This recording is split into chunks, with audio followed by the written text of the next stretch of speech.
Zuri Mensah's first mistake was trusting the two blue ticks on WhatsApp.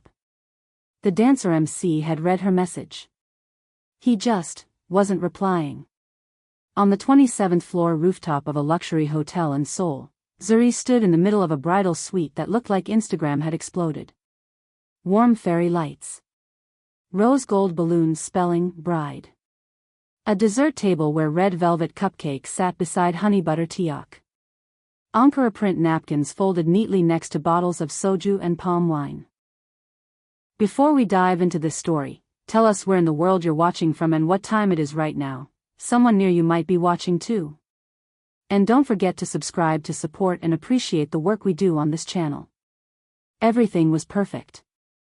Everything, except the main entertainment. Her phone was pressed to her ear, again. "Come on, Sungmin, pick up," she muttered. "If you make me look bad in front of my Afro-Korean queens, I will personally haunt your dreams." Call failed. She checked the time. 38 minutes until the bachelorette started. Her heart kicked against her ribs. Her clients were special, African women who had moved to Korea, Korean women who loved African culture, couples blending families and languages and food. Zuri had built her whole brand on that mix. This party had to slap. It had to be flawless. No mistakes. Not today. She paced in front of the big glass doors that opened onto the rooftop. Seoul's skyline glowed outside. Tall buildings, neon signs, the Han River in the distance. Inside, Afrobeat flowed into K-pop on the playlist she'd curated for hours. Her phone buzzed. A text from the bride, "Hi Jean. Uni, we're almost done with makeup. Don't stress, I trust you with everything." Zuri swallowed. "Yeah, don't stress," she whispered to herself. "It's just that the only human being supposed to hype this party is missing like Wi-Fi during a storm." As if on cue, she heard it. Ding. The elevator. She spun around so fast her braids whipped her shoulders. The doors slid open. A man stepped out. For one full second, Zuri forgot how to breathe. He was tall, in that annoying, drama hero kind of way. Broad shoulders under a simple black shirt, sleeves rolled up to his forearms. His hair was dark with soft silver streaks near the sides, like he'd aged just enough to look interesting, not old. A camera bag hung across his chest.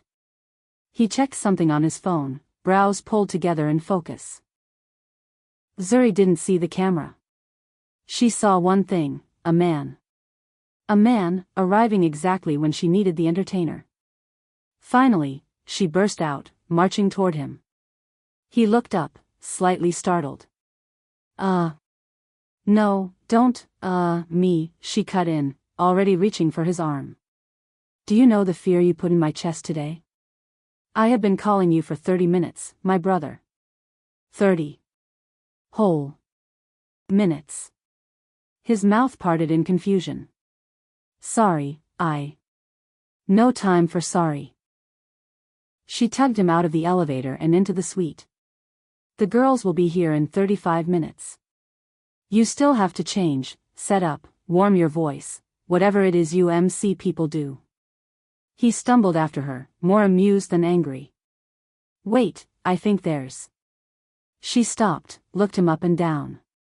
Bad idea. His jawline was ridiculous. Sharp. Clean. Like God had used the zoom in and refine tool only on that part of his face. His eyes were dark and warm at the same time, like coffee with just enough milk. She pointed at his face. "First of all, this jawline is disrespectful. Second, if you're going to be fine and late, the least you can do is say hello properly." Something like a laugh moved in his chest. "Are you scolding me right now?" "I'm absolutely scolding you," Zuri said. "Do you know how hard it is to plan an Afro-Korean party in this city? Do you know how many aunties are ready to drag me in 3 different languages if this thing flops?" He tilted his head, studying her. "Afro-Korean party?" "Exactly. So." She pointed toward the bathroom. "The changing room is in there, I hope you brought your outfit. The bride really wanted the bright blazer with the LED bow tie. And the glitter oil, Zuri added. Please tell me you brought the glitter oil. The bride's cousins have been sending me TikToks all week. They want shine on your arms. They want drama. They want sparkle. Now he was openly smiling. Glitter oil. Yes. For your muscles. She waved a hand near his chest, then immediately regretted it. Solid. Why was he solid? Not that you need help. You clearly live in the gym. But content is content. We must feed the algorithm. His eyes glinted. Do you always talk this much when you kidnap strangers? Zuri blinked. Strangers? I hired you. We signed a contract. No, he said slowly. You didn't. There was a tiny pause. The kind that makes everything else feel too loud. The music. The AC. The pounding of Zuri's own heart. She laughed, a little too high. This is the part where you say, relax, Nuna, I'm joking. He didn't. I'm not the MC, he said softly. I'm not the dancer. I'm. The door burst open. Appa. Zuri froze. The bride, Kang Hae-jin, ran in wearing a silk robe over shorts, her hair pinned up with little gold clips, face half-beat with makeup. She smelled like setting spray and excitement. She flew straight past Zuri and wrapped her arms around the man. You're early, she beamed. You said you'd come tomorrow. He hugged her back, easy, familiar. Schedule changed. I wanted to see you before things get crazy. Zuri's brain crashed. Appa? Appa? Her hand slipped from his arm like it had touched fire. Hae-jin turned, her happy eyes finally landing on Zuri. Uni. You met my brother already, she said, glowing. This is Kang Jae-won. He came all the way from Busan for the wedding. Brother.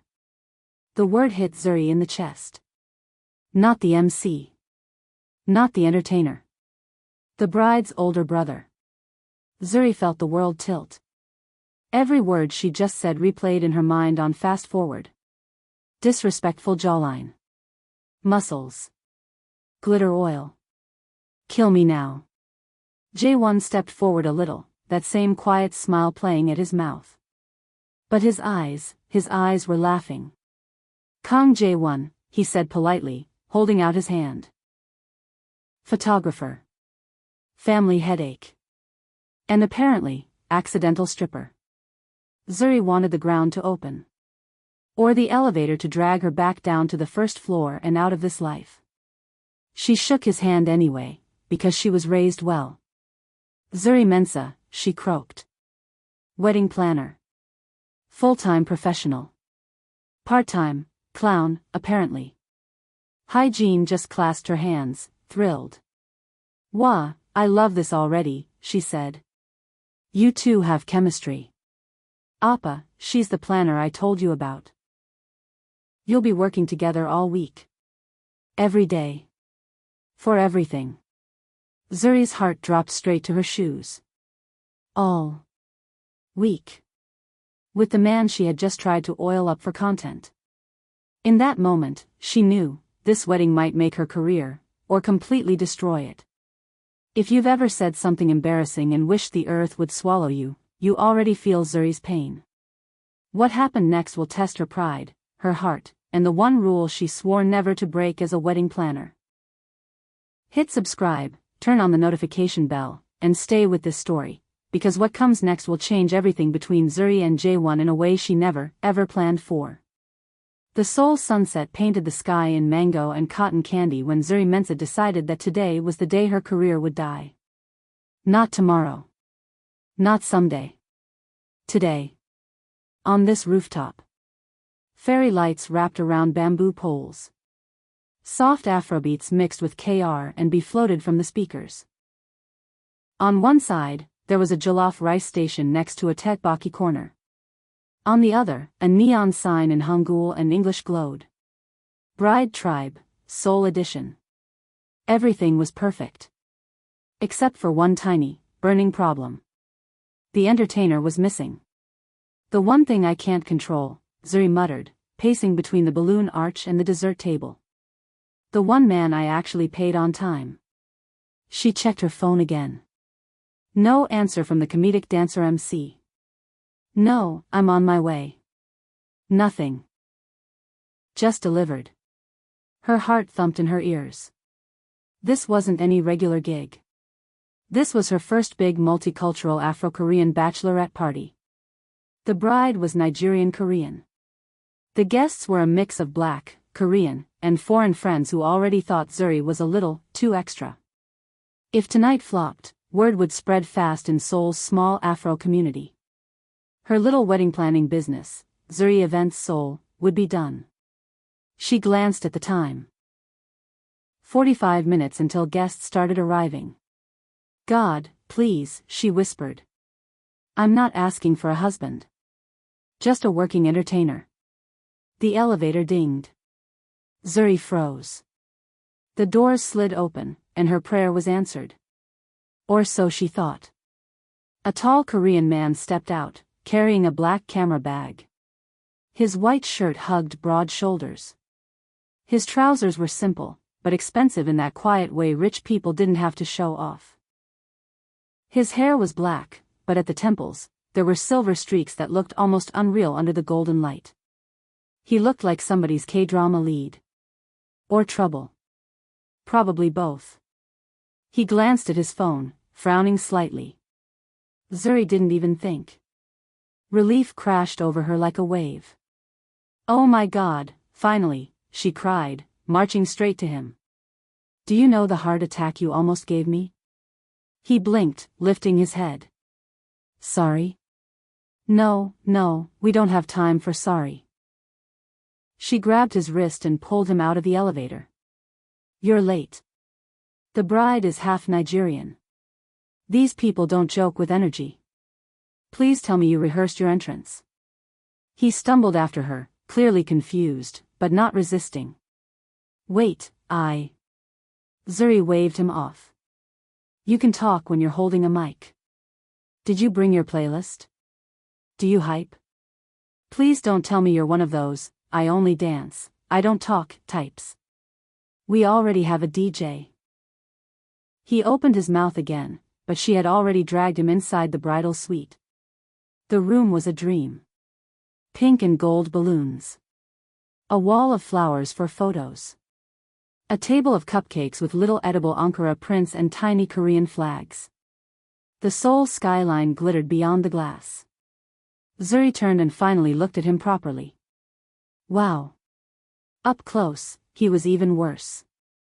As in, better. Sharp cheekbones. That unfair jawline. Lips that looked soft. A tiny mole near his left eye. His eyes were warm brown, but there was something intense about the way he watched her. Her mouth moved before her brain could stop it. Okay, first of all, that jawline is ridiculous, she blurted. It's actually disrespectful. Second, where's your bag? He lifted the camera bag slightly. Here. Zuri frowned. No. Not that. The important bag. The one with your props, mic, costume, and, she lowered her voice dramatically, the glitter oil. He stared at her. Then a small, slow smile tugged at his lips. Glitter, oil, he repeated, like he was tasting the words. Yes, for your arms. And chest. Zuri gestured at his torso, then realized what she was doing and snatched her hand back. The bride asked for shiny muscles, okay? I deliver what my client orders. I think there's been a mistake, he said calmly. The only mistake, Zuri cut in, would be you not glowing under these lights. Do Koreans not read contracts? There was a PDF. Highlighted parts. With emojis. His eyes glimmered with amusement now. He folded his arms, leaning against the bathroom door frame. So, I'm supposed to be shiny? He asked. Yes. You, sir, are the main event, Zuri said, trying not to sound breathless. Look, you're handsome, you're tall, your jaw has its own Wi-Fi signal. The least you can do is show up on time with glitter. He chuckled. My jaw has Wi-Fi? You heard me, she said. Now, costume. Bride said firefighter would be good, but if you only have the suit version, we can work with that. Sexy Chable vibe, you know? His smile widened. Chable? You're very echo-y, you know that? Glitter oil, Chable. The door burst open. Uni. The bride rushed in, wearing a silk robe that said bride in Hangul and English. Her hair was in soft curls, a mix of Nigerian volume and Korean softness. She rushed past Zuri, straight into the man's arms. Appa. You're early. She laughed, hugging him tight. Appa. Zuri's heart stopped. Appa. Not entertainer. Not dancer. Not MC. The man hugged the bride back, his eyes never leaving Zuri's. I wanted to see you before things got crazy, he said softly. The bride pulled back, grinning. Zuri, this is my big brother. I told you about him. Our family photographer, the one who hates board meetings. Zuri's soul left her body. Her smile froze. Your brother? The bride beamed. Yes. Han Jae-min. He's also the heir to my father's media company, but don't say that too loud. It makes him grumpy. He held out his hand to Zuri, eyes dancing. Han Jae-min, he said. Apparently, part-time photographer, reluctant Chable, and now, accidentally booked as glitter stripper? Zuri wanted the floor to open and swallow her into the foundations of the hotel. You, glitter. Wi-Fi jaw, she whispered. His lips curved. So, no glitter oil? Her face burned. The bride frowned, confused. Glitter oil? Zuri straightened her back, forcing a laugh.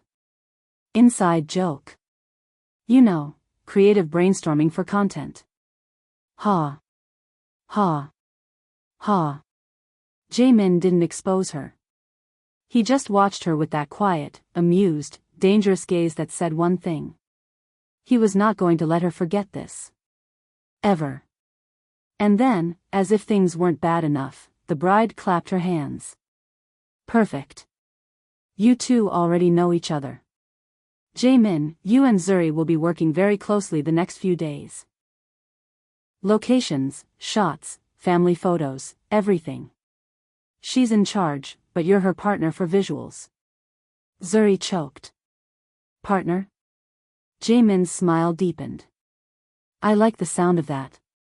Zuri suddenly knew something for sure.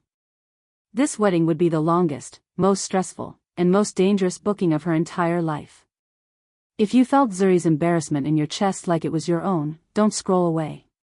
Because what happened next between her and Jaemin in this soul love story might be the moment that changes everything she believes about herself, about love, and about second chances. Hit subscribe, turn on notifications, and stay with me, because what comes next will show you how one small mistake can pull two people together in a way neither of them is ready for. What happened after this first disaster will shock you. If there was one thing Zuri was sure about in life, it was this. She could handle chaos. She had handled drunk aunties fighting over bouquet positions. Handled Korean mothers-in-law side-eyeing jollof rice like it was a threat. Handled brides melting down over lashes. But she had never handled this level of shame. Zuri, are you okay? The bride, Hannah, asked, touching her arm. You look pale. I'm fine, Zuri lied, her voice a little too high. I just realized. I forgot to confirm the cake sparkler timing. You know, safety and all that. Hannah nodded, already distracted by her phone. Okay. Just don't let the sprinklers go off. My hair is not waterproof. She rushed out to answer a call, leaving Zuri alone with Jaemin. Big brother. Media heir. Not stripper. Not MC. Not glitter victim. Just the man whose jaw she had insulted and body sparkled with her words. Silence stretched between them. Zuri stared at the floor. Then at the ceiling. Then at a balloon. Anywhere but his face. He broke first. So, he said softly. I was hired as, what again? A shiny chaebol firefighter? Her eyes flew to his. If you bring it up again, I will delete your entire photo archive. He lifted his camera bag a little. That would hurt more than you know. She sighed, pressing her fingers to her forehead. Look, I'm sorry, okay? I thought you were someone else. You came out of the elevator looking like a Pinterest board. I panicked. His lips curved. Pinterest board? Don't make me repeat my compliments, she muttered. They're already haunting me. He laughed then. And it wasn't mocking. It was warm, low, and it did something strange to her chest. You're not what I expected, he said. Zuri frowned. What did you expect? A quiet, polite wedding planner who bows a lot and agrees with everything my mother says, he replied. Instead I got, you. Is that an insult? It's a relief, he said simply. Before she could answer, Hannah burst back into the room. Okay. Crisis averted, she said happily. Now, listen. I have amazing news. Zuri held her breath. Please don't say, you two should date. Please. Hannah grabbed both of their hands. Alma is very serious about the wedding photos. Very serious. So, Jaemin, you're in charge of all photography. Not just the wedding. Engagement shots, family portraits, bachelorette content, everything. He nodded. I figured. And Zuri, Hannah turned, eyes shining, you're the only planner who actually respects my African side and my Korean side. So I told my mom, if she wants good photos, she has to let you and Appa work together on everything. Together? Zuri repeated weakly.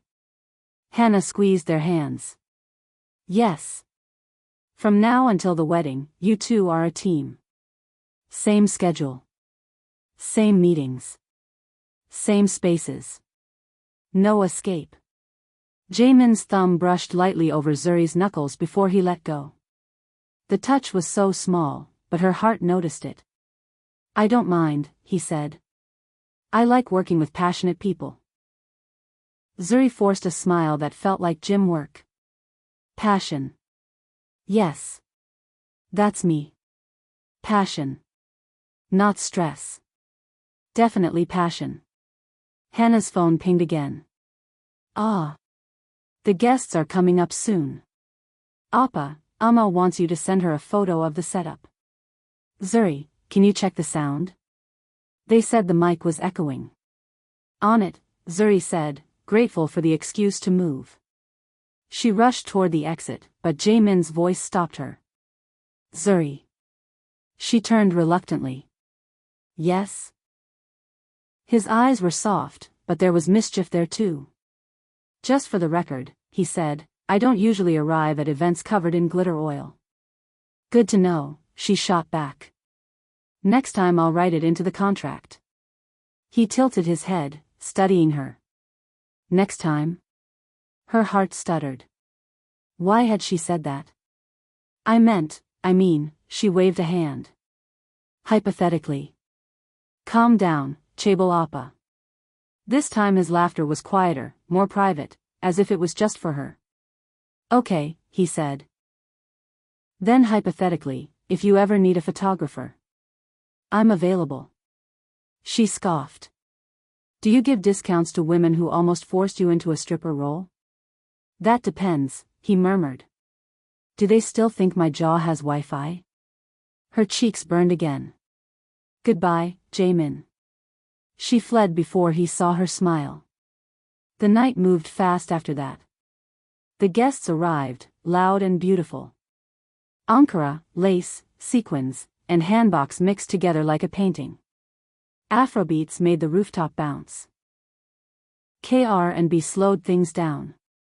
Korean aunties tried jollof and pretended it was too spicy while going back for seconds.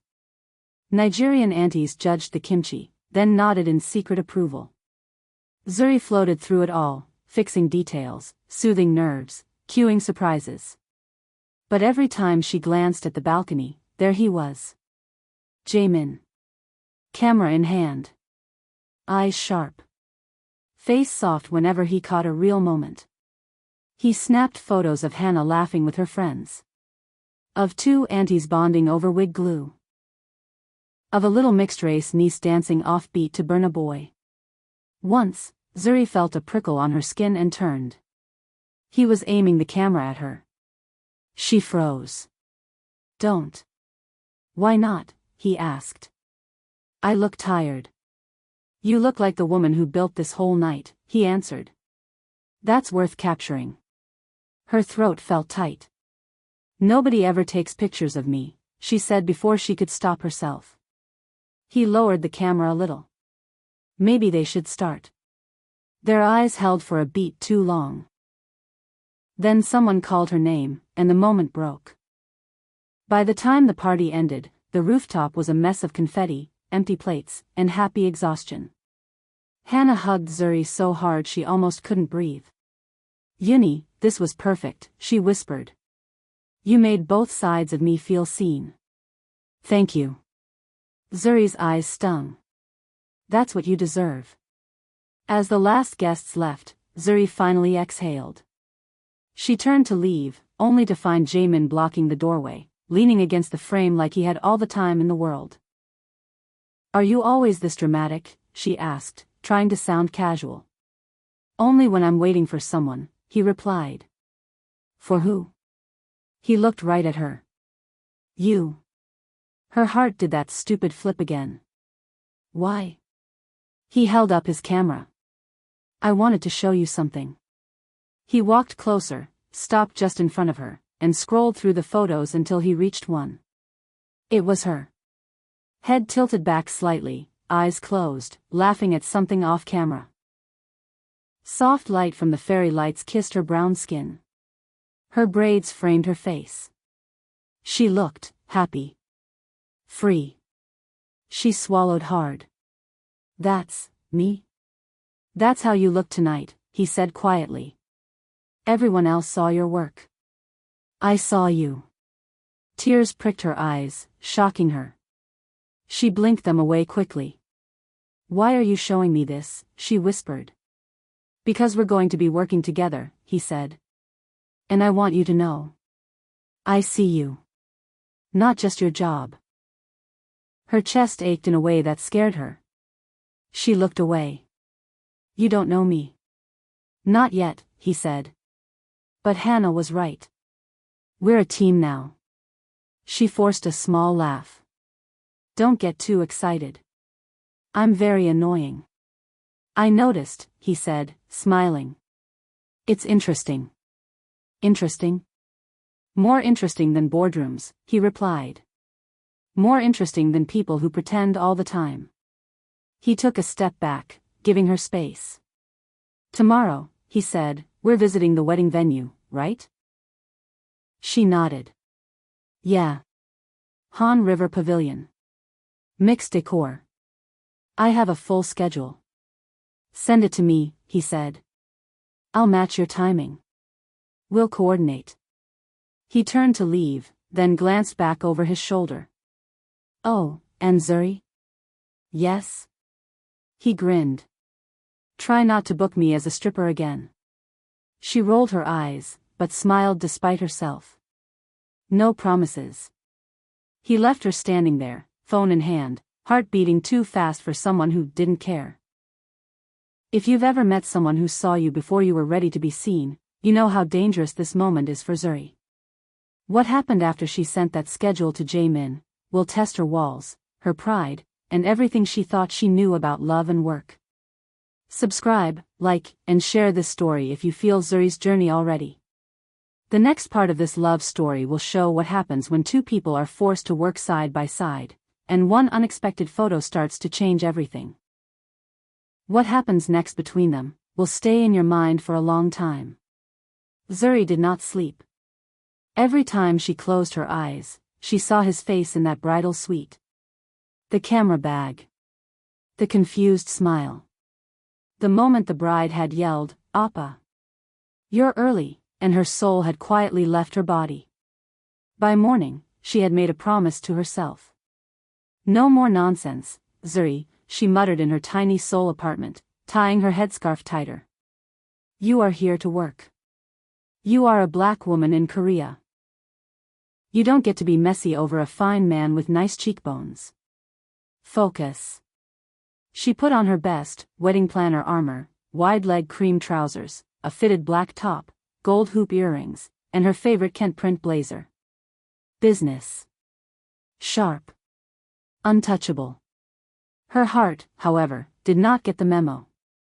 The ceremony venue sat on a hill above Seoul, a traditional Hanok courtyard with dark curved roofs, wooden beams, and paper doors glowing softly in the early light. But today, it wasn't just Korean. Zuri had turned it into a quiet blend of home and new home. Kent and Ankara runners lay across low wooden tables. Small calabashes sat beside white porcelain cups. Palm leaves and baby's breath were woven into the railings. Somewhere, a speaker played soft Afro soul over Korean Gayageum strings. Afrokorean. Just like the couple. Just like the story she was trying to tell with every flower and chair. She checked her tablet, went over the seating plan, and gave fast instructions in a mix of English and broken Korean. Chairs this side, please, any, Jigeum, now, please. The drums go near the stage, not the entrance, careful with the lanterns oh. She was so focused she didn't notice him at first. Good morning, Planner Nim. That voice.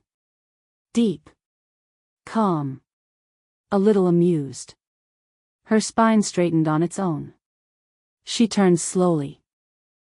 Jae-min Han stood at the edge of the stone path, camera hanging from his neck, black shirt rolled up to his elbows, silver-streaked hair catching the morning light. He looked like he had just stepped out of a drama, or an expensive magazine cover. Of course he did. Good morning, she said, too formal, too stiff. You're early. He smiled, that lazy, knowing smile that made her want to throw a chair and also, maybe not throw a chair. I wanted to catch the morning light, he said. And maybe catch the wedding planner who disappeared last night before I could say goodnight. I didn't disappear, Zuri said quickly. I had work. You ran, he corrected softly. Very fast. Impressive speed, actually. She looked away, pretending to adjust the centerpieces that were already perfect. I'm busy, Mr. Han.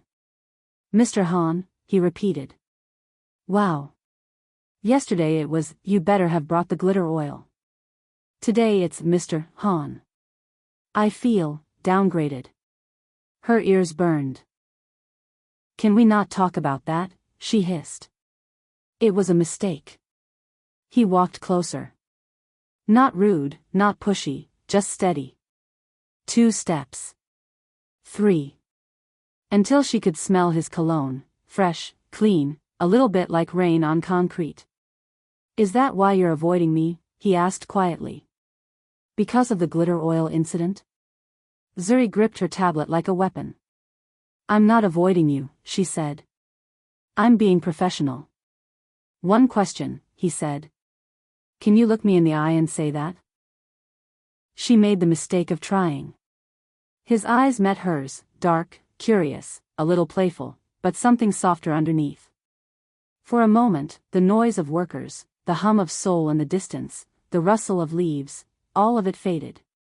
Her heart did a small, rude backflip. Zuri broke eye contact first. I have vendors to supervise, she said, voice tighter than she wanted. Please don't stand so close. People might misunderstand. He glanced around. What people? he asked. It's just you, me, and that ajushi over there arguing with a ladder. She tried not to laugh, but a tiny sound escaped.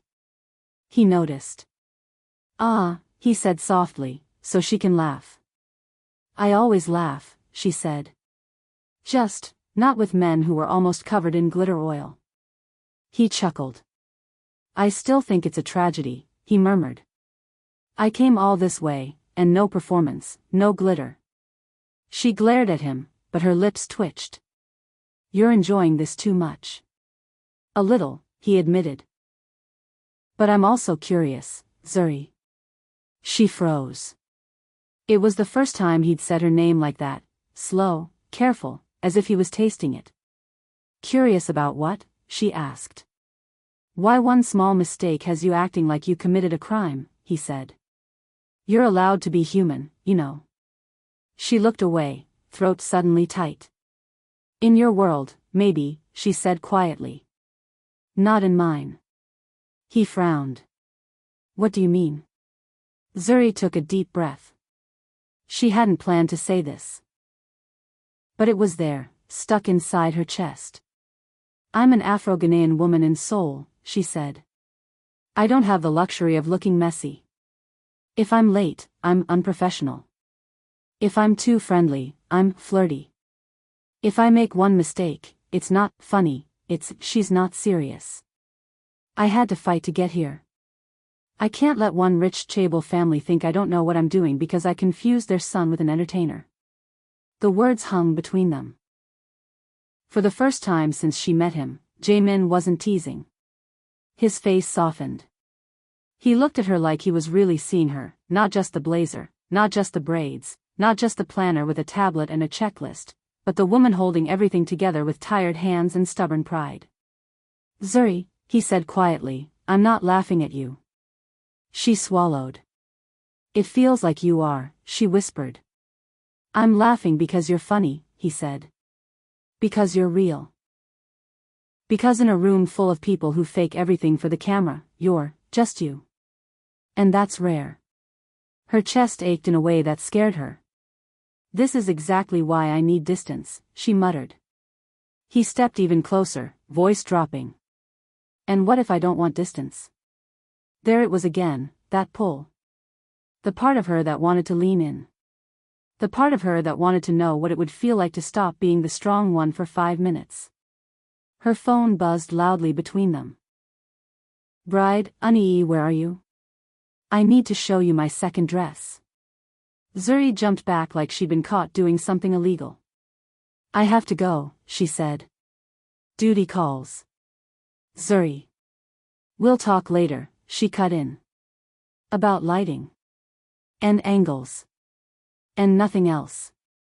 He watched her walk away, jaw tight, camera hanging forgotten at his side.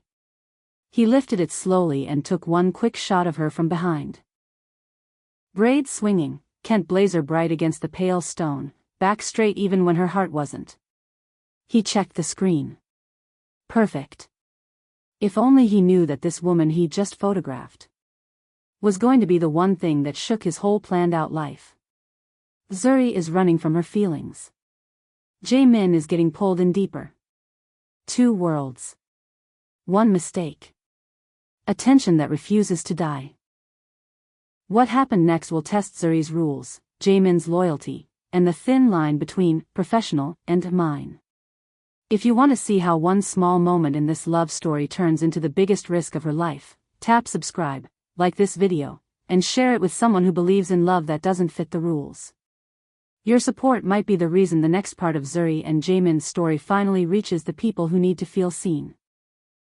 The sun was softer now, sitting low above the hanok roofs, turning the wooden beams honey gold. The garden felt almost too quiet. Paper lanterns swayed gently. Kent runners lay across long tables, bright orange and deep blue against dark wood, where Korean porcelain plates were already lined up. Zuri checked her tablet for the 10th time. Chairs. Done. Lighting. Done. Sound check. Pending. Her brain wanted to focus on work. Her heart? It was very busy pretending Jae-min Han did not exist. Zuri. His voice found her before she even turned around. He walked toward her with his camera hanging from his neck, sleeves rolled up, veins showing along his forearms. His hair caught the light, those silver streaks looking almost unreal. "You're doing that thing again," he said. She frowned. "What thing?" "Acting like we're in a business meeting and not, whatever this is." "This," Zuri said quickly, "is a wedding venue walkthrough." He smiled a little. "Sure. A wedding venue walkthrough where you refuse to look me in the eyes." She rolled her eyes and stared at the lanterns instead. "I'm looking around.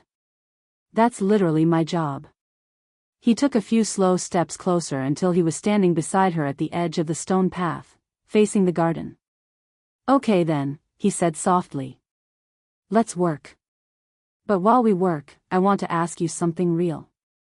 "Real sounds dangerous," she muttered. "That's what makes it interesting." They walked together, side by side, passing the tables, the flower arrangements that mixed white peonies with bright yellow hibiscus. Somewhere in the background, an Afrobeat playlist blended into soft Korean R&B. It shouldn't have worked, but it did. Just like them, and that annoyed her. He waited until they reached the small wooden bridge over the koi pond.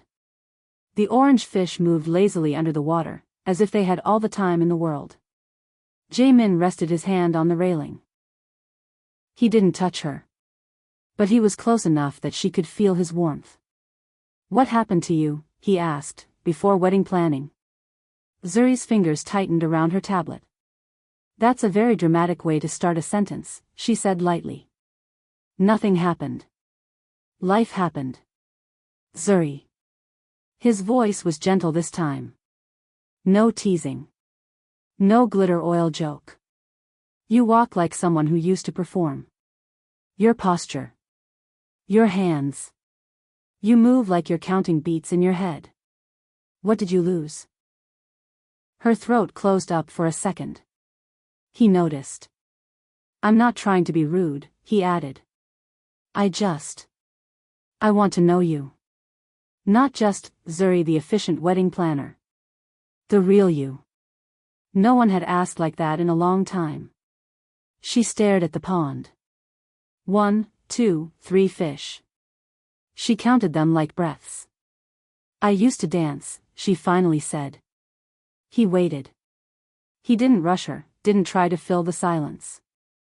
It made it harder to hide. "In Ghana," she continued, "I started ballet when I was 5. Pink tights, scratched knees, the whole thing.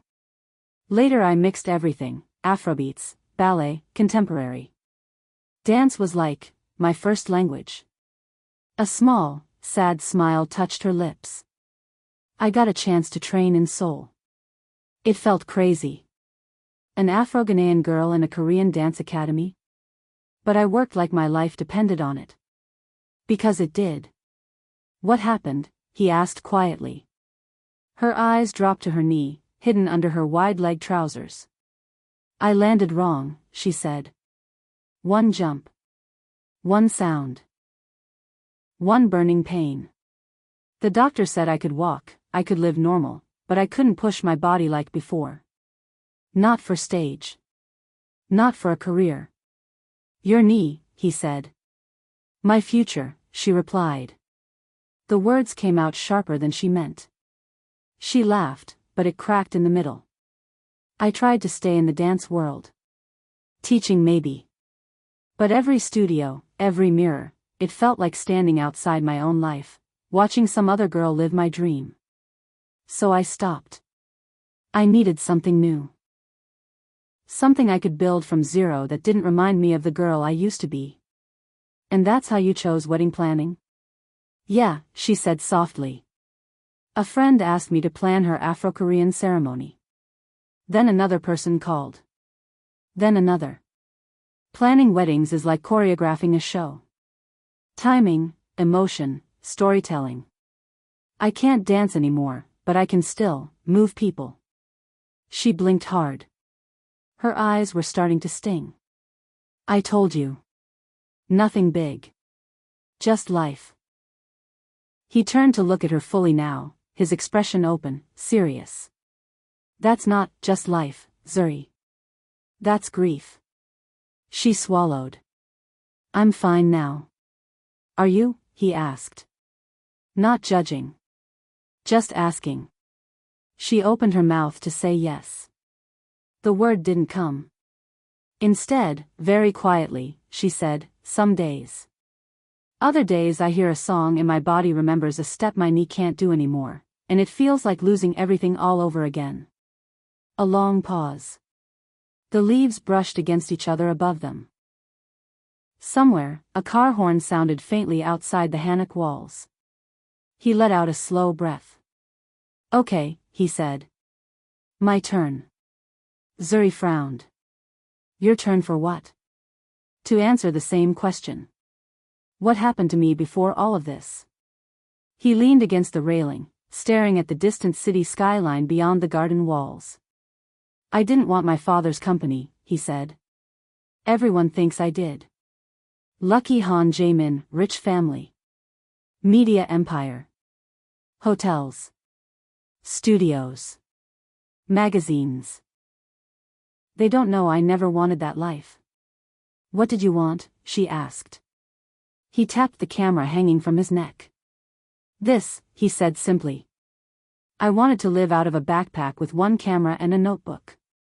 I wanted to go to small villages, war zones, busy markets. Take photos. Tell stories. Show the world the people no one sees. She could hear the ache in the way he said it. Like each word was pulled from somewhere deep. My father got sick, he continued. Stomach cancer. It was fast. And messy. And painful. One moment he was yelling in the boardroom, the next moment he was tired after walking 10 steps. I'm sorry, Zuri whispered. He nodded once. Before he died, he asked me to take care of the company. Of my mother. Of my sister. You can play with your little photos later, Jae-min. For now, be a man. Something twisted in Zuri's chest. So you gave up, she said softly. Your dream for his. I told myself it was temporary, he replied. I blinked and 5 years passed. Meetings. Mergers. Contracts. Press. I only touch my camera when I can steal time. Family events. Friends' weddings. Little things. He glanced at her. This is the first time in years I said no to a board trip so I could shoot something I chose.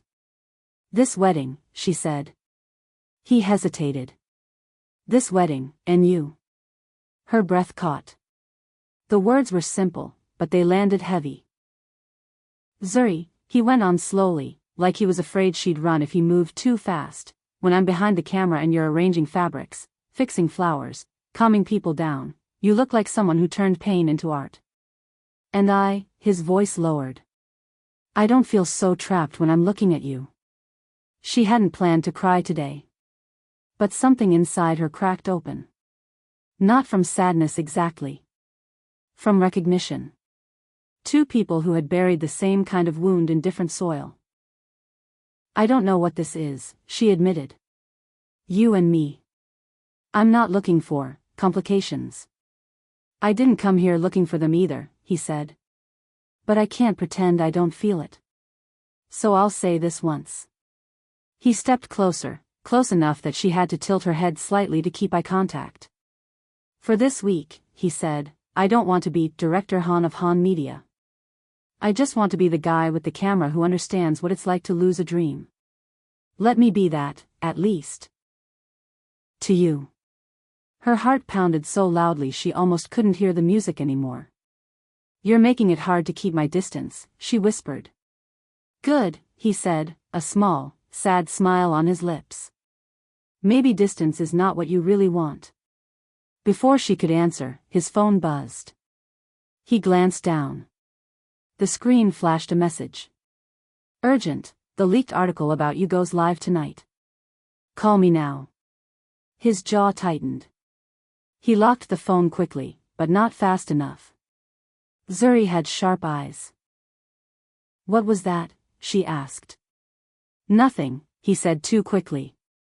The air shifted. The soft, open moment between them trembled. "Jaemin," she said quietly. "Don't do that. Don't ask for my truth and then hide yours." For the first time since she met him, he looked scared.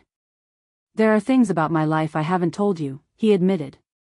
"If they come out, it might hurt you just for knowing me." Her stomach dropped. "What do you mean?" He opened his mouth, then paused. His gaze moved from her face to the garden, to the lanterns, to the tables she had worked so hard on. "I'll fix it," he said instead. "Whatever happens tonight. I'll fix it before it touches you." "Jaemin, you're scaring me." He looked back at her with eyes that were suddenly very, very serious. "Zuri," he said softly, "whatever you do, don't search my name online tonight. Not yet. If you've ever had to bury a dream, or carry a family on your back while your own heart waits in the dark. You feel what Zuri and Jaemin are living right now. Two broken paths slowly finding each other. But that message on his phone? That secret article waiting to explode? What happens next will test everything they just shared. Hit subscribe, turn on notifications, and stay with this story.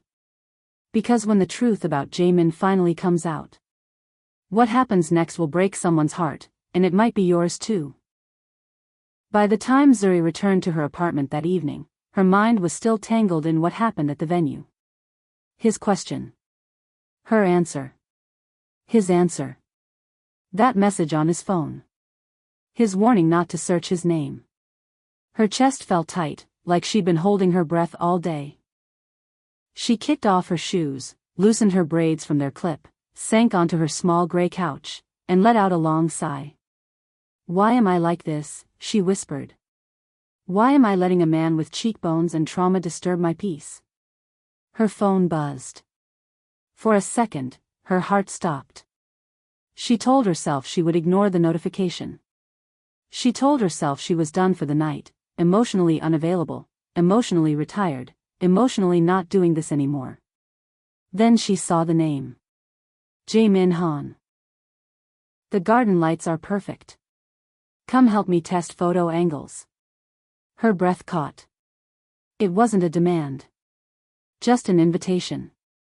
Soft. Simple. Too simple. She tried to be rational. He needs help with work, she told herself. Lighting. Angles. Professional things. But her heartbeat refused to listen. She typed. "On my way." And before her brain could stop her, she hit send. The Hannock garden looked different at night. Softer. Almost magical. Lanterns glowed like warm stars along the pathway. Small candles flickered inside glass jars lining the tables. The koi pond reflected the moonlight. The whole place looked like a dream someone had carefully stitched together. And there he was. Standing in the center of the courtyard, camera raised, studying the angles, the shadows, the gentle dance of light over wood and fabric. Zuri hated how beautiful that looked. He heard her footsteps and turned. "You came," he said. "I said I'd help," she replied, trying to sound casual. "It's work." His lips twitched. "Is it?" "Yes," she insisted. "We're here to handle lighting." He nodded slowly, eyes not leaving her face. "Then come stand over here." He motioned to a spot under one of the lanterns. "Oh no," she said immediately. "No. Nope. Absolutely not. I am not your model." "You're not modeling," he said. "I just need something to focus the camera on." "Use a chair." "I tried. The chair doesn't have a face." "Exactly. Perfect." He let out a low laugh, stepping closer. "Zuri," he murmured, "please." It was the "please" that did it. Soft. Honest. Not a command. Not a tease. Just him. She walked to the lantern. Fine, she muttered. But if these photos end up anywhere near your Chable's social media, I will sue. I don't post my personal work, he said. These are just for me. Her heart tripped. For you? He lifted his camera. The click sounded like a spark in the air. At first, she tried to pose, stiff and unsure, hands sharp at her sides. Relax, he said, lowering the camera. You're holding your shoulders like you're about to go into battle. This is battle, she replied.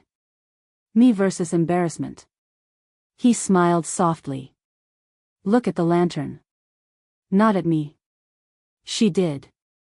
The light washed gently over her braids, warming the brown in her skin. The night breeze lifted a strand of hair that had escaped her clip. Click. Good, he murmured. Now turn slightly. Click. Look down. Click. She swallowed. The way he said it, calm, intentional, made her feel something she didn't want to name. He stepped closer. Zuri, he said quietly. Look at me. Her eyes lifted. He didn't take the photo immediately. He looked at her first, really looked, like he was memorizing something she didn't know she was showing. Then. Click. Her breath shook. Why do you take pictures like that? She whispered. Like what? Like you're afraid to break me. He lowered the camera. Because you look like someone who's been broken before, he said. And I don't want to be another thing that hurts you. The night felt suddenly too quiet. Too intimate. Too full of things she wasn't ready to feel. I should go, she said quickly, stepping back. We have a long week ahead. Boundaries are good. Yes. Boundaries. His brow tightened, but he nodded. Okay, he said softly. If that's what you want. But something in his voice told her he didn't believe that was truly what she wanted. She took one step away. Then another. He didn't follow. But he watched her go. And she felt that gaze on her skin long after she turned the corner. She reached the exit before she realized. She was shaking. Not from fear. Not from embarrassment. But from something far more dangerous. She pressed her hand to her chest. No, she whispered to herself. Don't fall. Don't do this. Don't let a man with a camera and a past make you lose focus. And yet. Her heart didn't listen. Zuri walked away. But her heart stayed in that lantern light. And Jaemin's camera captured something she never meant to reveal. What happened next will pull them both into a moment so deep, so unexpected, it will blur every line Zuri fought to protect. Subscribe, like, and share if you believe in stories that heal and break and rebuild. Because what happens next between them will change the direction of this love story forever. Zuri checked her phone for the 10th time, then her watch, then her phone again. The hotel lobby in Jeju was calm and quiet, all soft piano music and polished marble, but inside her chest, everything was loud. Today was important. The rehearsal dinner was at the Han family's winery. Big money. Big guests. Big expectations. If she nailed this, it wouldn't just be a good review, this could be the job that opened every door in Seoul. She smoothed the front of her Ankara blazer, checked her notes on the tablet, and glanced toward the glass doors. Her driver was supposed to be here 15 minutes ago. She tapped her screen, ready to call the number the bride had sent, when a familiar voice cut through the air. Looking for someone? She didn't need to turn to know who it was. Zuri closed her eyes for half a second. Dear Lord, why is it always him? She turned.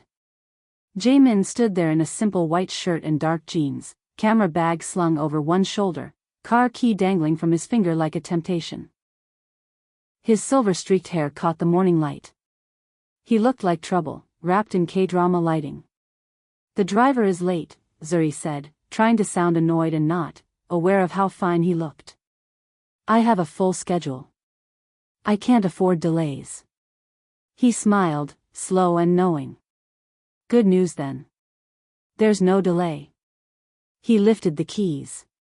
They jingled between them. I'm your driver. Zuri blinked. No, you are not. You're the photographer and the heir and the... She waved her hand. You have better things to do than pretend to be Uber. The original driver had a family emergency, he said. So I offered to take you. The winery is my family's, remember? I know the way. You just offered? She folded her arms. No one forced you? He tilted his head, eyes amused. Why? Are you scared to be stuck in a car with me for 2 hours? She snorted. Please. I grew up in a traffic. There is nothing you can do to scare me.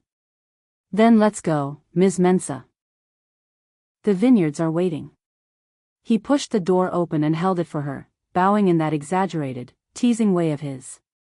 She rolled her eyes, but her feet still moved. Outside, the air was cooler, scented with sea salt and something sweet, tangerines, maybe.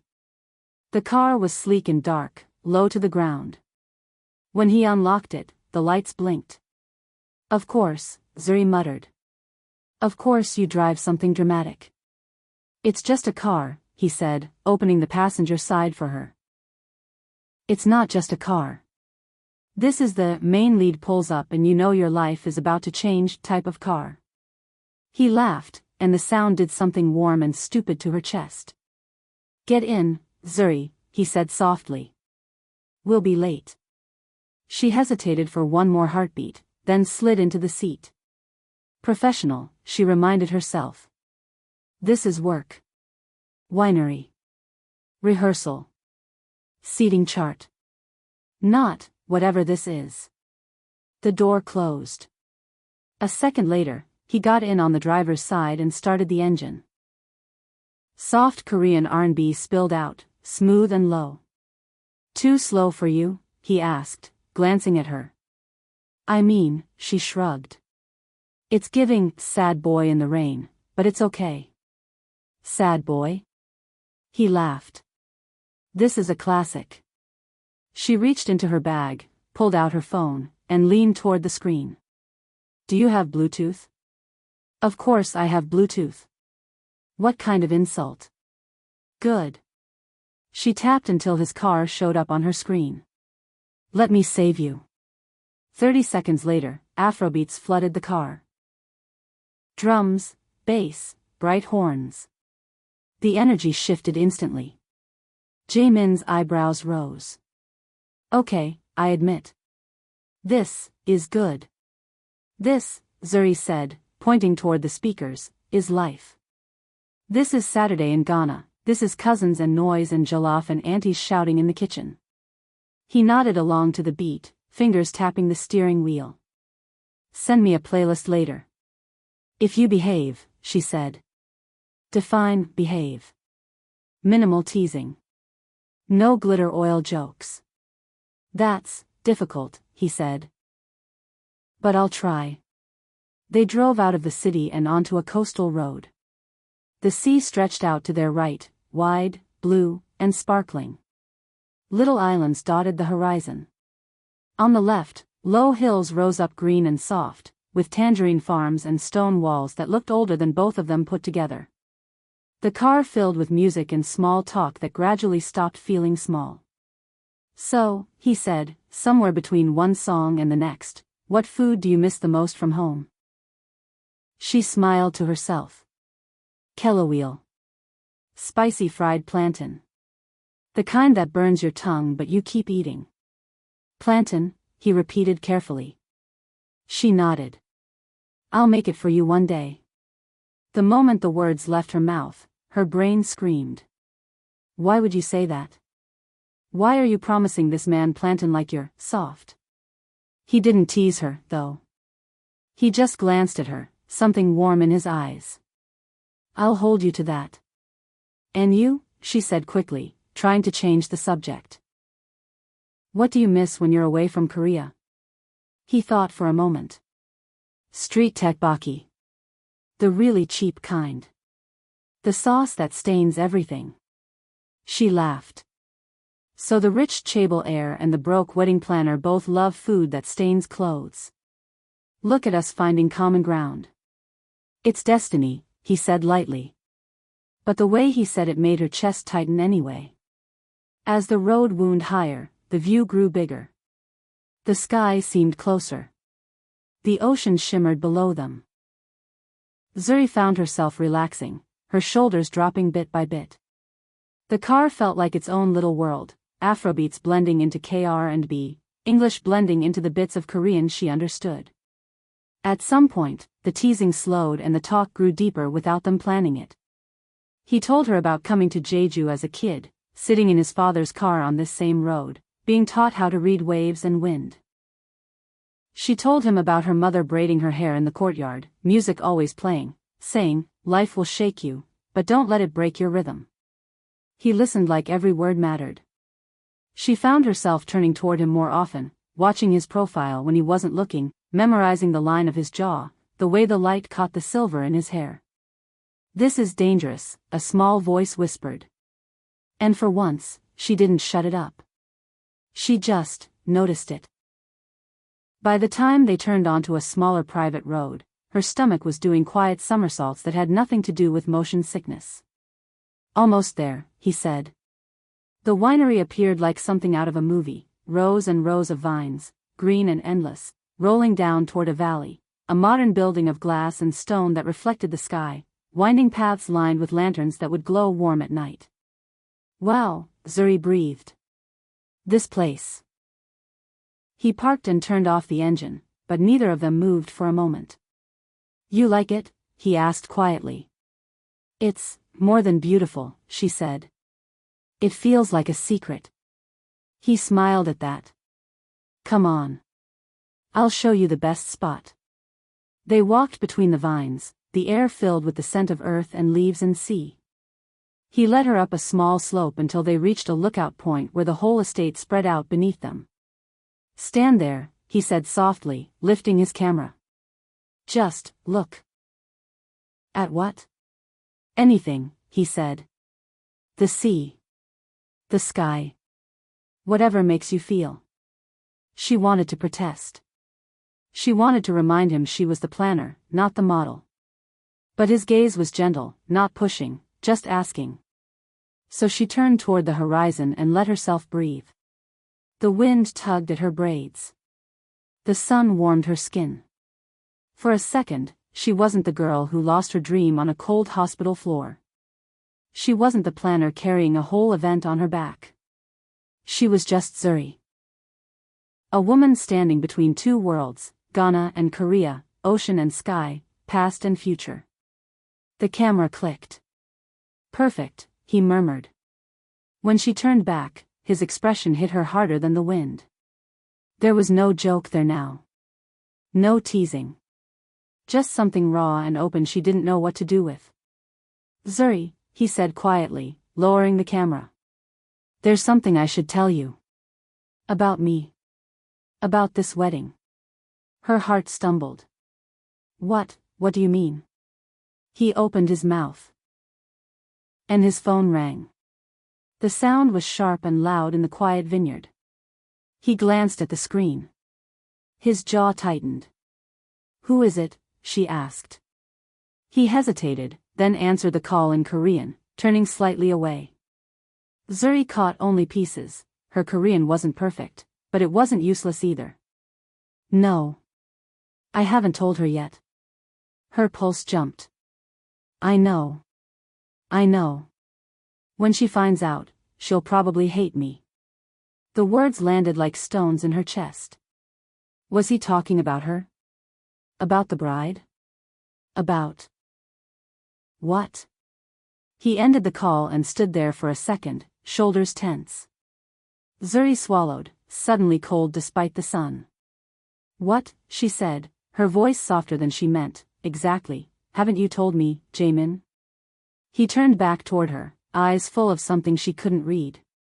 "Zuri," he began. And in that moment, she knew, whatever came out of his mouth next might change everything. If your heart tightened just now with Zuri's, don't swipe away. Tap subscribe, tap like, and stay with this story. Because what comes next will shake Zuri's trust, test her heart, and make you question every smile Jaemin has given her so far. The first thing Zuri noticed was the silence. Not empty silence. Full silence. The kind that holds the sound of waves in the distance, wind brushing through leaves, and the soft creak of old wood that has seen too much life to be afraid of anything anymore. The Han family winery on Jeju Island rose out of the green like a dream. Long lines of vines rolled down the hills, neat and proud. Stone walls wrapped the land like an embrace. The air smelled of sea salt, earth, and grapes kissed by sun. Zuri stepped out of the car and just stared. Wow, she breathed. It slipped out before she could stop it. Jaemin came around the car, watching her, hands in his pockets. No teasing this time. No smirk. Just quiet. You like it? He asked. Like? Zuri laughed softly. This place looks like money, memories, and childhood trauma, all in one. He actually chuckled at that, shoulders relaxing. You're not wrong, he said. Come. Let me show you what you just insulted. They walked side by side up the stone path. The main building was all warm wood and glass, traditional Korean lines with modern touches. Lanterns hung from the eaves. Farther down, she could see a courtyard that would be perfect for the rehearsal dinner. Fairy lights, long tables, candles, Afrofusion menu, Ken-inspired napkins against white linens. She was already designing it in her head. This is where my father spent most of his time, Jaemin said, nodding toward the main building. He said the vines were his children too. And now they're yours, Zuri said quietly. He didn't answer right away. They stepped between two rows of vines. The leaves brushed their arms, soft and bright, like small hands reaching. Zuri ran her fingers along them gently. You grew up here? She asked. Every summer, he replied. My friends were in Seoul going to Hagwon's, academy this, academy that. I was here, learning how to tell if the soil was too dry just by looking at it. That sounds kind of beautiful, she said. It felt like a prison at the time. He gave a small smile. Now it feels like a promise I didn't choose, but can't walk away from. Something tugged in her chest at that. She understood that more than he knew. He led her farther up the hill, toward a separate building tucked behind a stand of tangerine trees. It was smaller, with huge windows and a wide sliding door. What's this? She asked. My studio, he said. My real one. There was something in his tone that made her straighten. This wasn't Jaemin, the teasing older brother. Not the heir. Not the cold businessman. This was the boy who once wanted the world through a lens.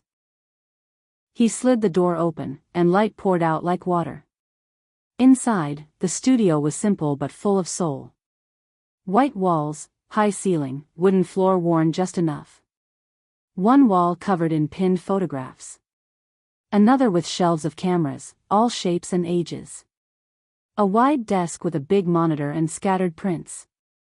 Zuri stepped in slowly, like she was entering a secret. The photos on the wall hit her first. Not fashion, not stiff portraits. Life. An old woman laughing so hard her eyes disappeared into wrinkles. Little kids running through rain with plastic bags on their heads. Street markets in Ghana. A boy sleeping on a bus. A woman in hanbok standing at the ocean's edge. A dancer mid-leap, muscles taut, hair flying. You, Zuri whispered. You're good. It wasn't polite praise. It was truth. His photos didn't just show people. They showed what those people felt. You traveled? She asked, staring at a shot that looked like a Makola market. Before my father got sick, he said. Ghana, Nigeria, South Africa, Brazil, Morocco. Any place where the colors were loud and the stories were louder. Her throat tightened. And then you came back. And then I came back, he echoed softly. She turned to look at him. For a second, the weight on his shoulders seemed visible, like a heavy coat he'd forgotten how to take off. This place is beautiful, she said. But I'm sorry you had to trade one dream for another. His eyes met hers, dark and honest. Some days, he said, I think I lost everything. Other days, I stand here and think maybe I was just given a different kind of story to tell. Zuri swallowed, her chest tight. Because she understood. The girl who lost her dance career to an injury, now making choreography with flowers, tables, and timelines. Her eyes drifted to the desk. Her heart stopped. On the screen, open in a photo editing program, were pictures of her. Zuri. In the Hannock garden. Standing by the fountain. Laughing at something he'd said. Looking down at her tablet, curls falling over her face. Looking up at him, unguarded for half a second. Why do you have so many of me? She asked, voice smaller than she wanted. He didn't look embarrassed. Just serious. Because I couldn't stop, he said simply. Every time I raised the camera, you were there, pulling light toward you like it owed you money. Her stomach flipped. Stop saying things like that, she muttered, looking away. I'm supposed to be working. I am working. His voice was low now. I'm studying the woman who walked into my family's chaos and somehow made everything feel lighter. Silence wrapped around them. The air in the studio shifted, growing warm, heavy, fragile. He took a step closer. Zuri, he said. Her name on his tongue sounded like a promise and a warning. She could feel her pulse in her throat. In her wrists. In her knees. This is dangerous, she whispered. Probably, he said. But tell me you don't feel it too, and I'll stop. Her mouth opened, then his phone rang, loud and sharp, cutting the moment clean in half. He cursed under his breath, checked the screen. He said. His mother. He answered, switching to Korean. Zuri tried to look away, tried to give him privacy, but the studio was small and his voice carried. Yes, We reached safely. Yes, she's here. No, she's just the planner. Then his mother's voice rose, even through the speaker. Zuri didn't understand the words, but she understood the tone. Serious. Final. Jaemin's shoulders tensed. When? He asked quietly. A pause. Tomorrow, he repeated, voice flat. Another pause. Yes. I understand. I'll tell her. He hung up slowly. The easy warmth from minutes ago was gone. Something cold sat in his eyes now, like a door had slammed shut behind them. What happened? Zuri asked, heart suddenly uneasy. He looked at her for a long moment, as if trying to decide whether to protect her or tell her the truth. My family, he began, voice rough. They just moved something up. Moved what up? Zuri asked, forcing a smile she didn't feel. The rehearsal time? The wine tasting? He swallowed. No, he said. The day I'm supposed to meet the woman they want me to marry. The words hit her like a slap. Her breath left her body. His gaze didn't move from her face. Zuri, he said softly, whatever this is between us, we may already be too late. If your chest tightened for Zuri just now, don't leave her alone in this. Tap subscribe, like, and drop a comment for her below. Because what happens next will test her heart, her dreams, and everything she thought she knew about love and loyalty, and you're going to want to be right there when it does. By the time they finally stop, Zuri's feet feel like they're no longer part of her body. They've checked lighting. Walked rows and rows of vines. Argued, playfully, over table placements. Smoothed drama with the florist on the phone.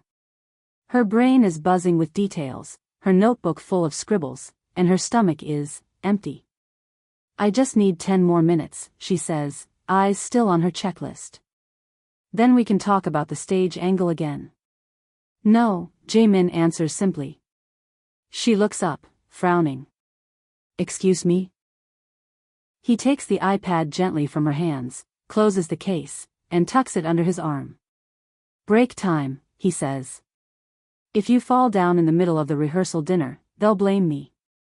I'm not ready for that kind of scandal. I'm fine, she lies, even as her knees whisper, liar.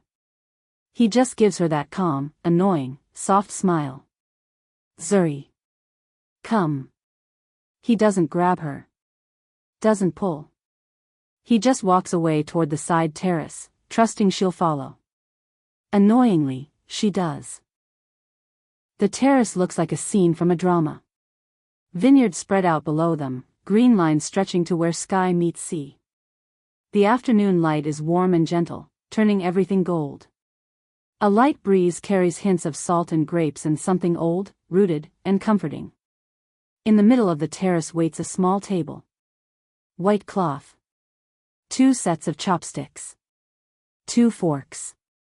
2 wine glasses. And the food. Her heart squeezes. On one side, mini jollof rice molded into neat circles, topped with sesame seeds. On the other, small plates of bulgogi beef dusted with suya pepper. There's plantain glazed with honey and soy, mandu dumplings sitting in a pool of peppered Shido sauce, and a bright salad that looks suspiciously like someone told kimchi and kelaweel to become best friends.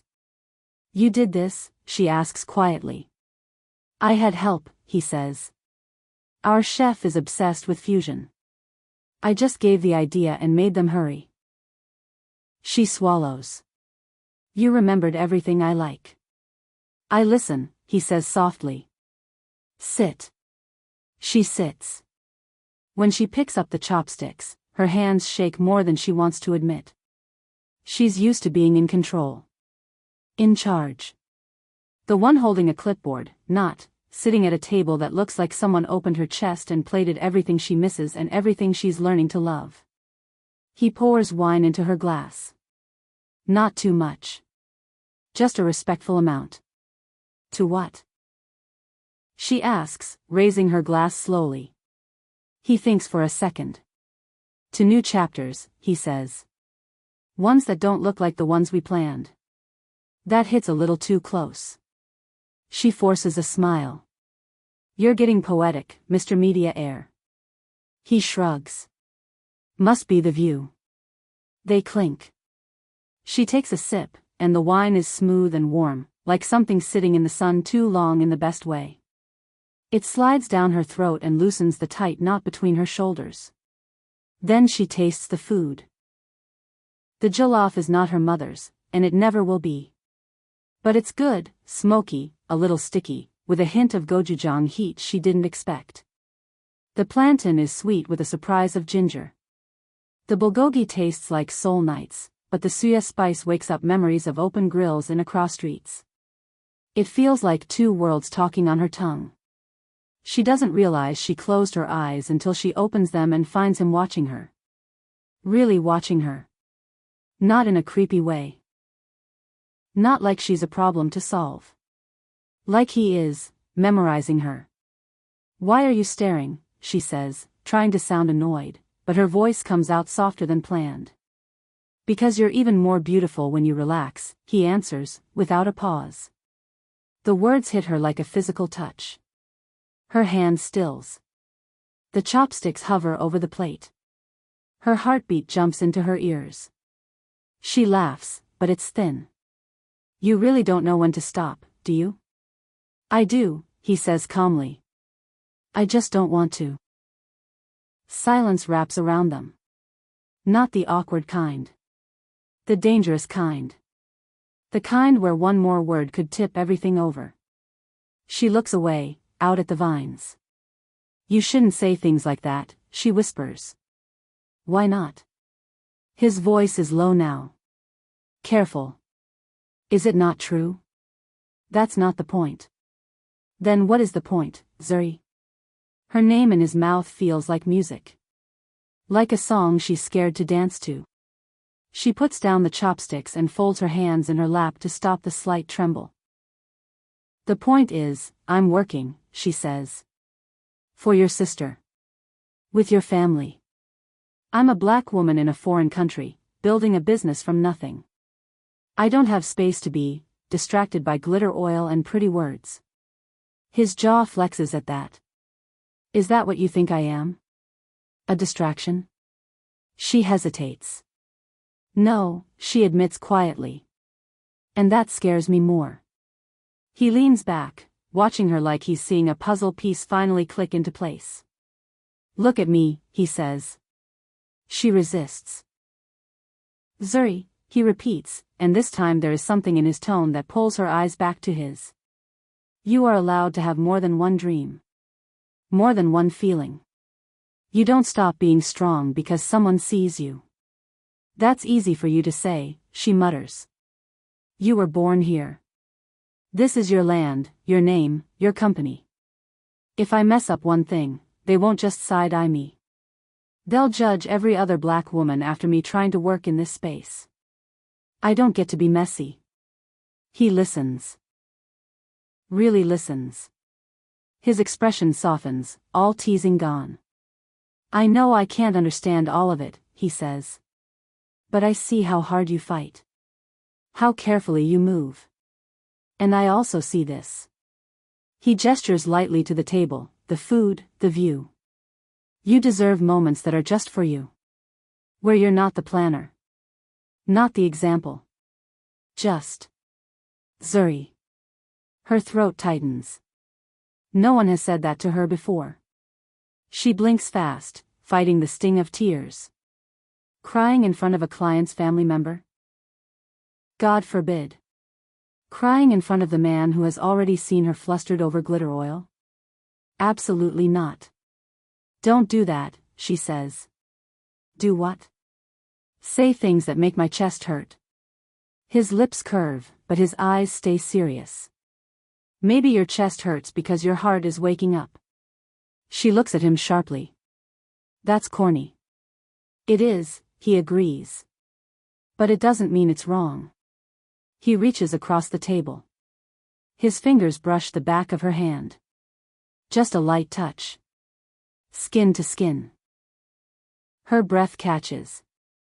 The world seems to narrow to that single point. Vineyard, sky, plates, wine, all of it fades. It's just his hand, her hand, and a feeling she promised herself she was done with. Zuri, he says quietly. If we strip away the company. The wedding. The labels. Do you even like me? As a man.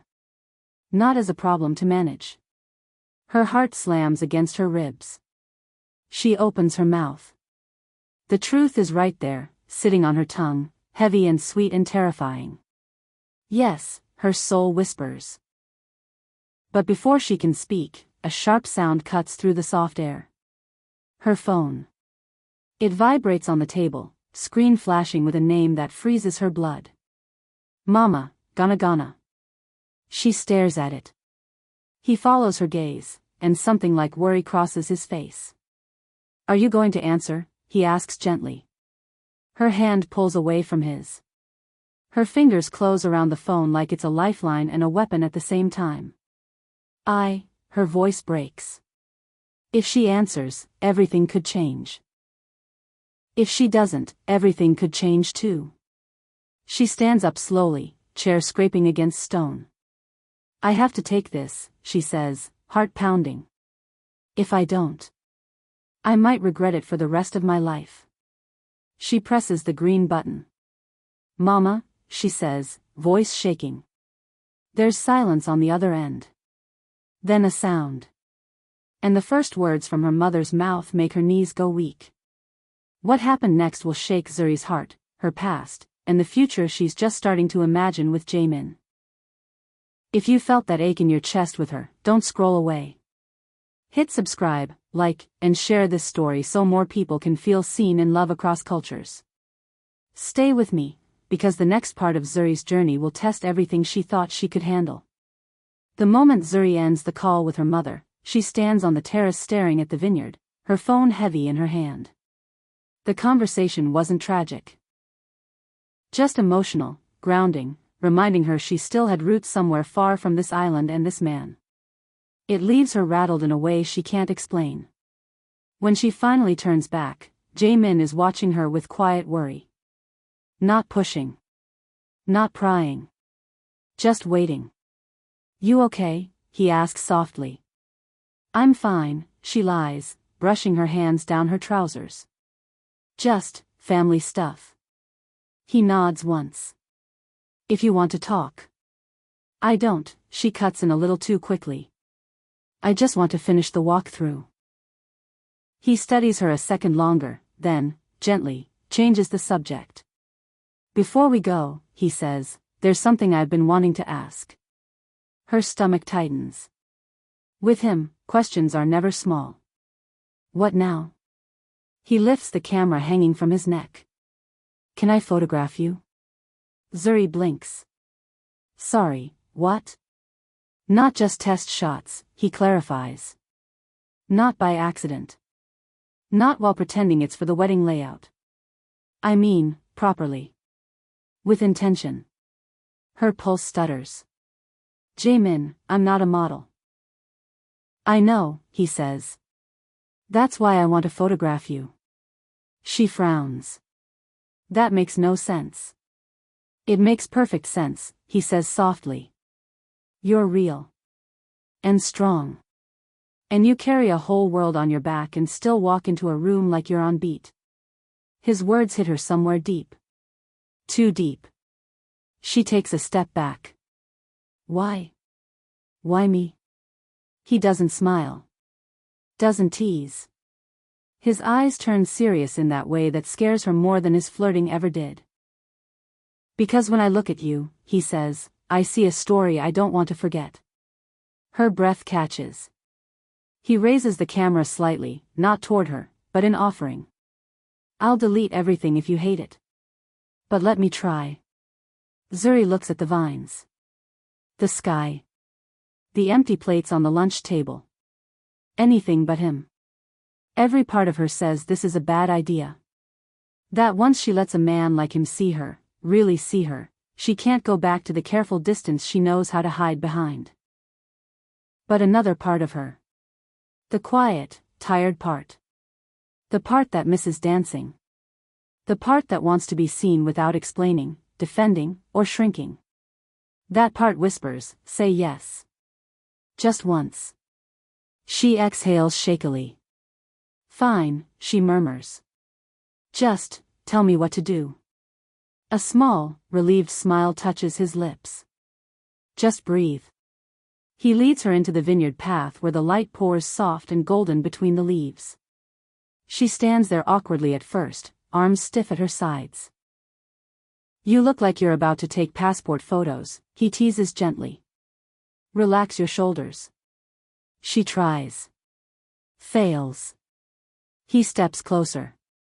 May I? He asks, lifting his hand toward her shoulder but stopping short. She nods. His fingers graze her blazer lightly, guiding her shoulders down, loosening the tension she didn't know she'd been holding. Her breath hitches. She's painfully aware of how close he is. The warmth of him. The quiet steadiness. The way his presence settles into the air like something inevitable. He steps back just enough and raises the camera. Look left, he murmurs. She does. Click. Now the vines. Click. Now at the sky. Click. She hears the shudder, but she feels something else, release. The vineyard smell. The wind teasing her braids. The warmth of the sun soaking into her skin. For a moment, she forgets to be guarded. He lowers the camera. Beautiful, he whispers. Zuri swallows hard. You don't have to say that. I'm not saying it for you, he replies. I'm saying it because it's true. Her heart stumbles in her chest. Turn toward me, he says softly. She turns. The camera lifts. Click. Click. Click. But then he lowers it again. You don't have to pose, he says. Just exist. She doesn't know how to do that. Not with him looking at her like that. Like she's sunrise. Like she's the story his father never let him chase. I don't know how to exist on command, she mutters. He steps closer, slow, careful, giving her time to pull away. She doesn't. Zuri, he murmurs, voice low, you exist beautifully without trying. Just let me show you. This man. This camera. This moment. It is too much. And exactly what she's been craving. Her chest tightens, but not from fear. From recognition. He lifts the camera one more time. Last one, he promises. Look at me. She does. And in that single second, something inside her opens. Click. He lowers the camera slowly. His expression is unreadable and overwhelming all at once. Come see, he says gently. She steps forward, hesitant, and looks at the screen. Her breath leaves her body. Because she doesn't see the exhausted planner. Or the girl who lost her dream. Or the woman trying too hard to be perfect in a country that doesn't always make space for her. She sees someone strong. Soft. Glowing. Alive. She sees herself. But the version she forgot how to believe in. Oh, she whispers, hand covering her mouth. That's me? That, he says quietly, is the woman I've been seeing since day one. Her throat tightens. She can't look at him. Because if she does, she'll fall. And she can't fall. Not now. Not when his family expects a daughter-in-law. Not when her past still clings to her skin. Not when she spent years building walls she doesn't know how to dismantle. She tries to step back, but he gently touches her wrist, not holding her, just asking her not to run. Zuri, he says, voice low and steady, I'm not asking for forever. I'm not asking for decisions. I'm not asking you to fall. Her heart pounds. I'm asking for this week, he continues. Let me understand you. Let me see you. And after the wedding, if you want distance, if you want me to disappear, I'll respect it. She closes her eyes. She wants to say no. Needs to say no. But the truth pulses under her skin, hot and undeniable. Her heart already knows the answer. She just can't say it yet. Jaemin, she whispers, voice shaking. I don't know if I can do this. His thumb brushes her wrist once, soft, quiet, patient. You don't have to know, he murmurs. You just have to let yourself feel something again. She opens her eyes. He's too close. Too honest. Too dangerous in all the ways she's been pretending she didn't crave. But before she can respond, his phone buzzes sharply. Urgent. Insistent. He stiffens. Checks the screen. His face changes. The way a sky changes right before a storm. What is it? Zuri whispers. He lifts his gaze to hers, eyes full of something heavy. The article, he says quietly. It's out. Her stomach drops. What article? He swallows hard. The one that might destroy everything. If your heart is tied to Zuri and Jaemin right now, don't leave them alone in the storm. Tap subscribe, like, and share this story with someone who believes love can be both gentle and dangerous. Because what comes next will shake their connection to its core, and nothing will be the same after. The Jeju sky is painted in soft peach and violet when the rehearsal dinner starts. Lanterns hang between wooden beams, swaying gently over long tables. Half the guests wear elegant hanbok, silk shining under the lights. The other half wear rich African prints, Ankara and Kent glowing like moving art. K-drama soundtrack in the background. Afrobeats underneath it. Somehow, it works. Just like them. Zuri walks around with her tablet, checking place cards, centerpieces, the lighting on the main table. She pretends her chest is not tight. She pretends her skin is not buzzing. Because she can feel him. Without even looking, she feels Jaemin somewhere behind her. Like gravity. Like a pull she didn't order and cannot cancel. She fixes a napkin. Adjusts a wine glass. Breathes. Zuri. His voice is soft, right behind her. She turns, and there he is in a black suit, no tie, shirt open at the collar. Clean, simple, unfairly beautiful. His camera hangs against his chest like it belongs there, like it's part of him. For a second, she forgets every rule she gave herself. "You're working?" she asks, even though the answer is obvious. He lifts the camera a little. "Family photographer. Remember?" She nods, trying to keep her tone light. "Good. Focus on your job. Less time to annoy me." He smiles slowly, eyes dipping to her dress, deep emerald silk that hugs her waist and flows around her legs. A pair of gold earrings from gonna catches the light when she moves. "You call this just working," he says. "You look like the main event." Her heartbeat stumbles. "Focus on your camera, Han Jaemin." "Trying," he answers. "You keep getting in the frame." The guests start arriving in waves. Aunties in bright gelly and Korean ajumas in pastel hanbok share the same table, laughing louder than anyone else. Someone plays Burna Boy. Someone else switches it to Crush. No one complains. The bride, Yuri, steps in wearing a modern hanbok with African print details sewn into the sleeves. The groom follows in a simple suit with a Kent bow tie. They look like a promise. Zuri watches them with a tight smile. "This is good," she whispers to herself. "This is why you're here. Work. Focus." She directs staff, cues the music, fixes a flower that slipped. Every time she looks up, she catches him. Jaemin at the edge of the terrace, taking wide shots of the guests. Jaemin leaning close to his mother, making her laugh. Jaemin at the bar, listening politely to a businessman but looking distracted. His eyes keep finding her. In the reflection of a glass door. Over the shoulders of laughing cousins. Across the dance floor. Each time, her stomach flips. Each time, she looks away first. Until she doesn't. At one point, Yuri drags Zuri to the side of the terrace. "Stop hiding behind that tablet," she scolds. "Just for tonight, breathe. Everything is perfect." "I'm managing timing," Zuri insists. "You're managing fear," Yuri says quietly, eyes too sharp, too kind.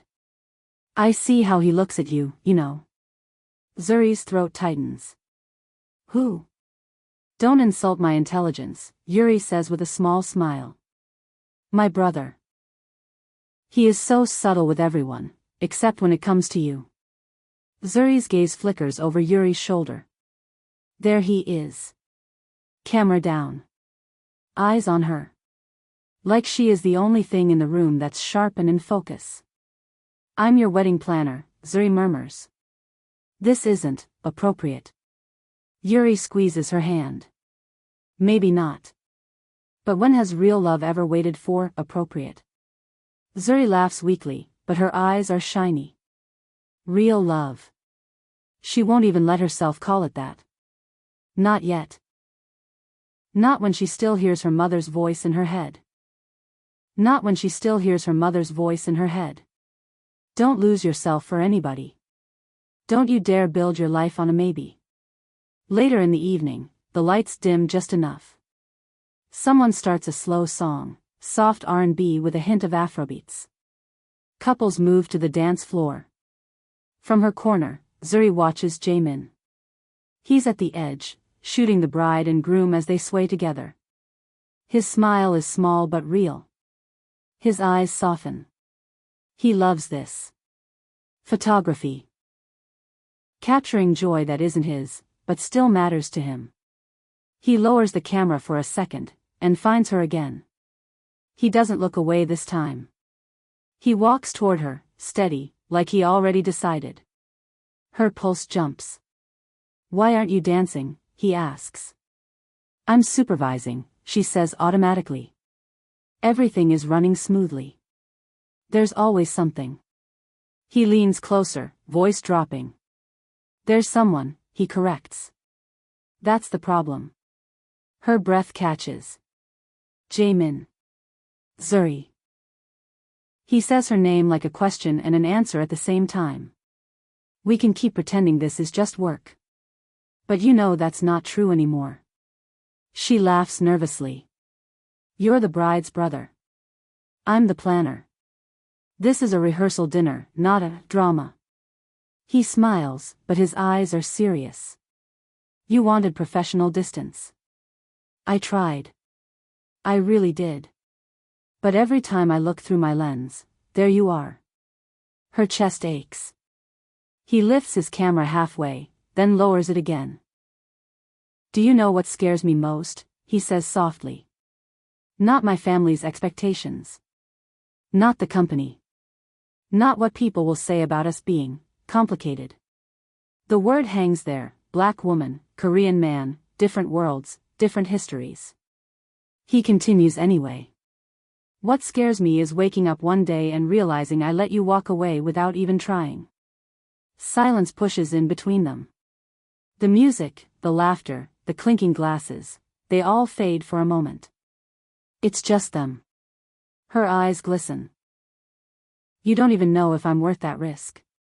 He studies her face like a photograph he never wants to delete. "I already do," he says.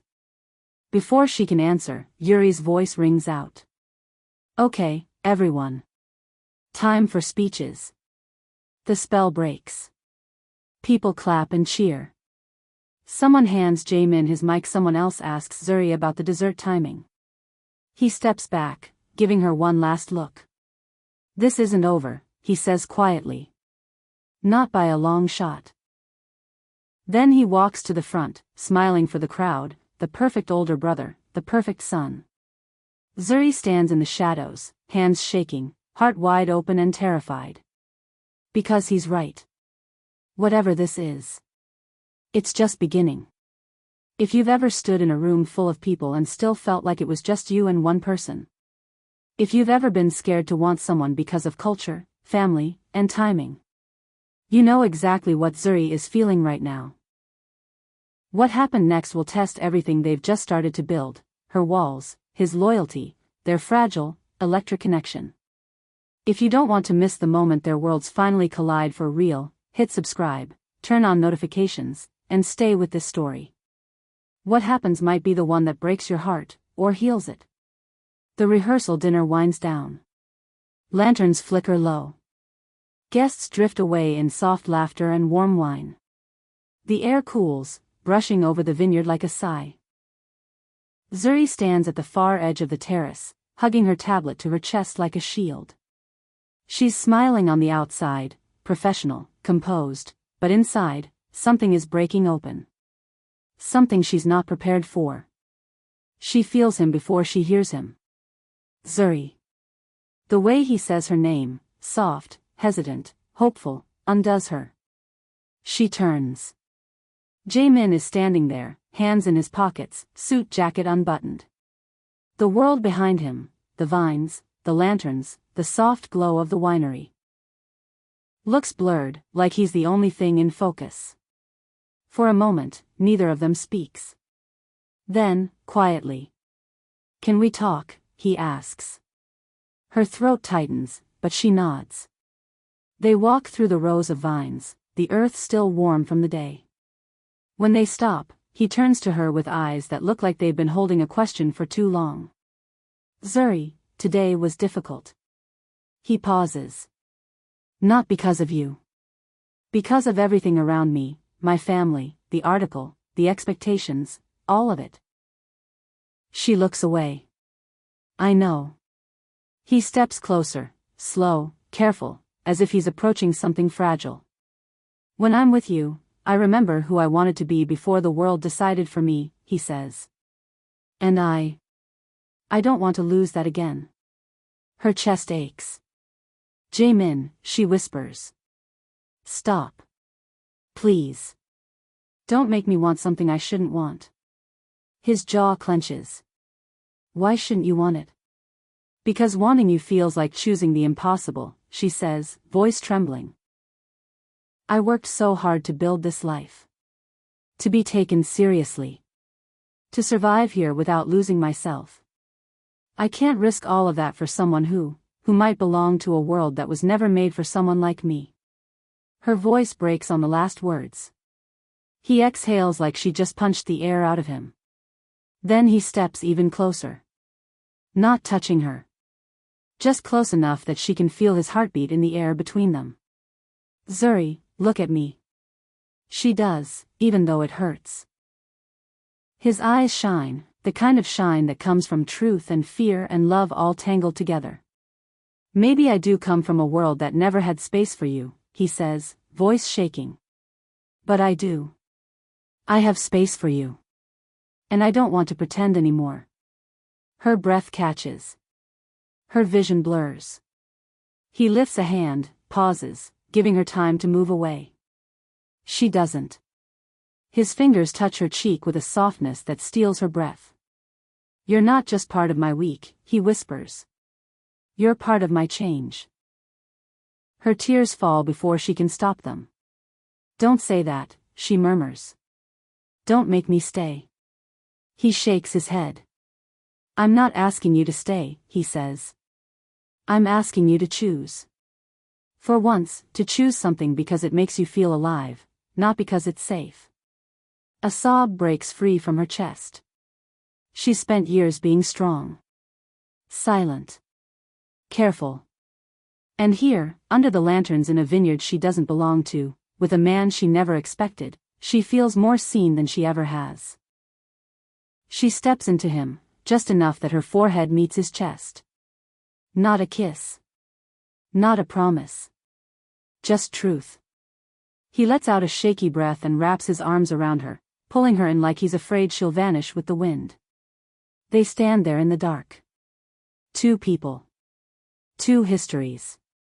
Two wounds learning how to breathe together. When she finally pulls back, tears still on her face, she whispers. This feels like the beginning of something I don't know how to hold. He touches her cheek again. Gentle, reverent. Then let's learn together. She closes her eyes, letting the moment settle in her bones. Letting herself believe, just this once, that something beautiful could grow where she thought nothing could. When she opens them again, he is still there. Waiting. Hoping. She inhales deeply. Softly, she says. This isn't over. He smiles, small and aching and full. Not by a long shot. And for the first time in a long time, Zuri feels it. Possibility. Hope. A future she could choose for herself. Even if the world isn't ready. Even if she's terrified. Even if nothing is certain. This moment, is hers. And she steps forward into it. If your heart is beating fast right now, if you felt Zuri's fear, her longing, her hope, you already know this love story is only beginning. What comes next will test their courage, challenge their families, and force them both to decide what love is worth. Hit subscribe, like, and share if you believe in stories where culture meets destiny. Because you don't want to miss what happens after Zuri whispers the words that changed everything. The wedding day arrives with a quiet kind of beauty.